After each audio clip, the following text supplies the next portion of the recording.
welcome to Season 2, Episode 9 of Saints and Sinners with me, QP, and today we've got Newcastle in the Carabao Cup Final, but before that we'll have a quick look at the transfer window, starting with the outset. Michael Keane, who we only just purchased in the summer, Manchester United came in for him, we turned down their initial bid, he kicked off whining and screaming, so I said if we have a bid of 32 million I'll accept it, and then that's what they did, although 4 million as you can see of it is in instalments, and another 7 million will come after 49 league appearances. Have a quick look on him. He didn't really feature too much in the league, those 5 appearances he's played mainly in the cup for us, Europa League as well, and then so Man United 25 million up front. Oh no, so it's more than 25 million. I know that's included in that as a 32, and then Savic as well, he left. Barcelona came in for him. I knocked them back as well originally, but he's on 120k with us as well in wages, so he went, we doubled our money on him, and he's another one that didn't really feature too much in the league because we've got Pavard and De Ligt, they're our main players, so I managed to bring in some replacements for them. So we got Konsa in from Brentford. He had a release clause for 12.25 million to teams in a higher league. We brought him in. He wants to be a key player. I marked him as it because that was the only way he would sign, but he obviously isn't going to be it. And then we brought in Sarr as well from Nice for £20 million. But again, if you want for the future as well, like Konsa, but definitely 2 good young backups there. Oh, also we sold, which I forgot about. Where is he? Got so many players went out on loan, it's insane. Alex Romero, our backup goalkeeper. Why is it not loading? Here we go. So we picked him up on a freebie in the summer. He kept kicking off and whinging because he wasn't playing regular first team football. So we transfer listed him. Man City come in and paid 17 million for him. So that's a tiny little profit. Our directors of football just love signing goalkeepers, so they brought in two other goalkeepers in on loan, and they tried to buy another 2 as well. And they were like, stop buying goalkeepers. So eventually managed to stop with that. And then we got one more player in, up from HSV. And we paid 12.25 million, which was pretty good because a week or 2 before I tried to buy him and they wanted 18 million. And he wouldn't agree to contract at that time because he wants a lot of wages, 48k. I wasn't really happy with it, but then the fee went down to 12.25. Oh no, 12.5 even, sorry. So I thought, okay, we'll pay him. And then we were really close to getting Bailey as well from Leverkusen. And we were literally £500,000 away in transfer budget from signing him, which would have been an absolute steal. And now they want £107 million for him. So I'm gutted that we didn't manage to get that one. I was a bit frustrating with the board as well because they never gave us the option to qualify for Champions League or UEFA, which would have boosted up the transfer kitty, which is a bit frustrating. Here's the schedule. So I forgot to show the league in the Tottenham one. So here's the fixtures that we've played. So we've been on a really good roll, run of games. I think I showed you those results there. Then we had Burton in the cup. We played a weakened team, but we won 3-0. And we lost against Stoke. We played really well in that game, but just couldn't get the result. Started off brightly, got the early goal, and then they came back.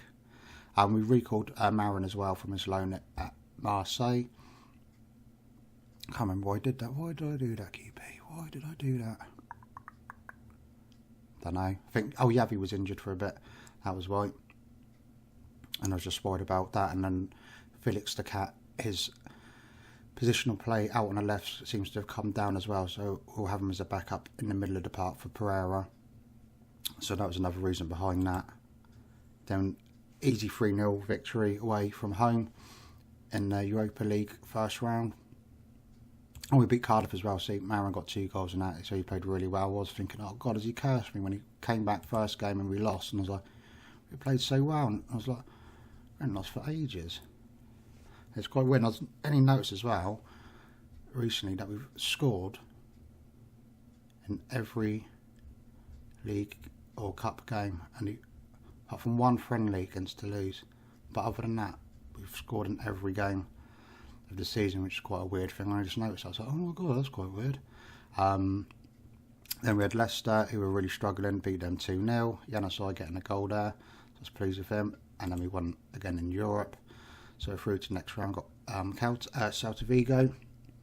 So it'll be quite a tough game. Man United in the FA Cup, so we'll most likely get knocked out in that one, because I won't be playing a full strength squad, because again, I really don't want to progress in the FA Cup. I keep winning. So I have to go with a proper weak team just to make sure we're knocked out. And as well, we want a strong team for that game against Man City, because that's a crucial one. If we bring up the Premier League table so you can look at that. Liverpool only just lost recently for the first time, and I believe it was against Man City as well, of all teams. Pretty sure it was. Yeah, against Man City, and I was thinking they're going to go undefeated all season, but no, they slipped up as well. So top of that table, look at that, 1 point between the top 4 teams. It's tighter than Megan Fox's shorts in the first Transformers movie, and it's absolutely crazy. But more importantly, we're 11 points clear of Tottenham in 4th place, and we have a game in hand over them, so definitely don't expect us to finish there. 4th, I'll be over the moon with finishing 4th. There's only 1 point in it. Don't really fancy our chance of finishing above them come the end of the table, but really pleased and chuffed that we're doing so well at this moment in time. Let's have a quick look now at the team that we're going to play. So did a blue Peter and prepared that earlier. So we've got Gunn in goal, Tierney on the left, Valerie on the right, Pavard and Delets as centre backs, Van der Beek and Pellegrini in the middle of the park, Yavi on the left, Pereira on the right, in the centre, Januzaj on the left, and Manir up front. And that's because Gabbiadini injured for another 5 weeks. He's been out already for about 2 or 3 weeks, so we are missing him. Oh, we brought Marino in on loan as well. Batman, he kicked off, he wanted to go, so we terminated his loan. Same with Foden and Danny Alvarez as well. So they've all gone as well. Their loans have finished with the club. Now I was going to show the goals from the Europa League, but the goals weren't all that great in fairness, so I thought we'd show these Man United ones as well, and also as well, so you can see from these stats as well, that's how we've been performing in quite a few games. Like absolutely insane amount of chances we create, and hardly any chances created against us as well. Some games have just been absolutely incredible. I love that finish as well from Yavi for his first goal of the game, and then he wraps it up a bit later on. There we go. Bit of a scrappy one, but they all count. That's probably our performance of the season so far. So looking at this, we've played Newcastle 3 times previously. Newcastle yet to beat us. We've drawn 1 of the games and we've won 2. Oh, Barrows as well on international duty, which doesn't help. When we had to play in Europe, Manir was the only available striker that we have in the squad. So I had to take him off after like 55 minutes, and we never actually had another shot on goal after he came off, which I thought was quite crazy as well. So time for that team talk. The fans have been fantastic for us. They're the ones that really pay your wages, go out there and win the trophy for them. I can't believe not one of them. I don't care about the fans. I don't care about the fans, they say. That's nice of them, isn't it? What a charming bunch. These multi-millionaires. We don't care about the fans. And not even the trophy. But then Pavard's won the World Cup, so how bothered would you be about the Carabao Cup? Probably not that bothered. First highlight of the game, Valerie with the ball to Pellegrini, Van der Beek. Oh, ping bong bong. It's gone over the bar. Finally, another highlight. I can't believe how quiet this game's been. I had to check and was like, did I turn highlights off by mistake? But no, I hadn't. It just must be the world's worst game, but hopefully something will happen now. Pereira whips it across.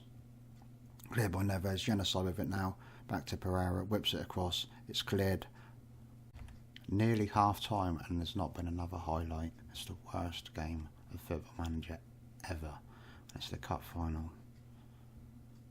Shocking. It really is shocking.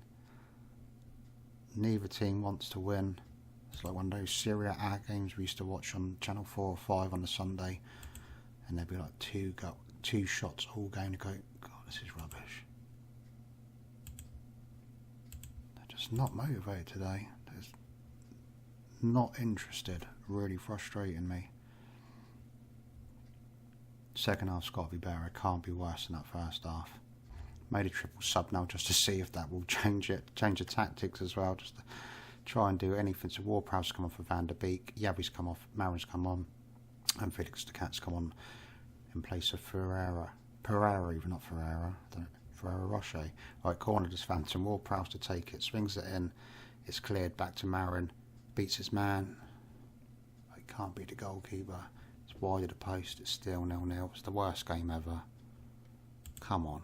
Let's get some more highlights, please. Let's go attacking, anything. Even if we get beaten now, just show some highlights. So Newcastle looks like they're trying to hold on for the draw. They must think it's a league game. They get a point because they brought on Shane Long, so they brought on an extra defender. Marin with the ball, it's saved by Alvarez. Stays 0-0, but at least there was a highlight. They keep telling me, go shorter, go longer, go shorter, go longer. Corner ball, it's cleared by Yedlin. What a fantastic highlight that was, thank you. That shows you how bad this game is when that's a highlight, that. Pavard with the ball, knocks it back to Gunn. Don't lose it, Gunn, he doesn't. Knocks it out wide to Tierney, Vayaz lost possession, but Yedlin's passes blocked as well. Pellegrini now with a chance. Great ball for the Januzaj, he's got to score, he doesn't score. You donut. You donut. Ward-Prowse with the corner. Eventually. He's doing the time where he had his hands on his hips. Crosses it in. It's cleared though. Now punted into our half. 3 minutes left. I feel sorry for the fans. The Red Bull sales must have gone through the roof in this match. It's been that bad. Januzaj, shockingly, it goes wide. What were the chances of that? I think we all knew that was going to go wide in one of those games. Neves passes it back to Alvarez. Big kick upfield. Tierney wins it. Lose possession again. De Ligt with the header. Neves, is anything going to happen? Alvarez, ball out wide to Fernandez, back to the goalkeeper. To Fernandez, back to the goalkeeper. To Fernandez, mate. Oh no, Pellegrini, it's a goal. That's what happens when you do stupid shit, Newcastle. Newcastle 0, Southampton 1. A really stupid goal. But I suppose a stupid goal would win this game because it's been a stupid match. Danny Alvarez, absolute legend. We'll let you lift the cup with us if we do go on to win it. Thank you for that, mate. Top banana. Right, we'll come off attacking, definitely now. Drop the cautious. Pellegrini with the ball. I won't go full defensive because whenever I do that, it goes horribly wrong. I can't seem to work that tactic at all. Tierney plays a 1-2 off the Newcastle defender in the Felix the Cat. Pellegrini has a dig. Just over the bar. Finally, there's been some action. Yeah, give it to the goalie. He might give us another goal, but he doesn't. He launched that field this time, so I don't make the same mistake twice. He's probably thinking, I can't believe I've done it in the cup final. Newcastle fans would kill him, and I would feel really sorry for him, especially if that happened in real life. But it's happened. We've actually won a trophy. I did win a trophy last season with Saints, actually, but not this year. So there they are, bouncing up and down. Happy days. The fans will be loving it as well. Now I can see why the players weren't motivated after reading this. It says, with reports of a maximum pot bonus around £2,000 per player for winning the competition. But they're like, £2,000, oh wow, that's so good. Get taxed more than that, don't they? We won £100,000 for winning that. And then we paid out $350,000 in bonuses, so that worked out nice, didn't it? Always, thank you so much, guys, for watching. Hope you liked the video. If you did, then please do leave that thumbs up. It really does help. Subscribe to the channel if you're new. I've had to re-record this ending. We were going to come back for the Chelsea game, but then that match got rescheduled because, spoiler, both teams made it to the quarterfinals of the Europa League, so the FA or whoever is in charge decided to move the fixtures, so we'll be coming back for the match against Liverpool in the league. Take care, guys, and I shall see you soon. All the best.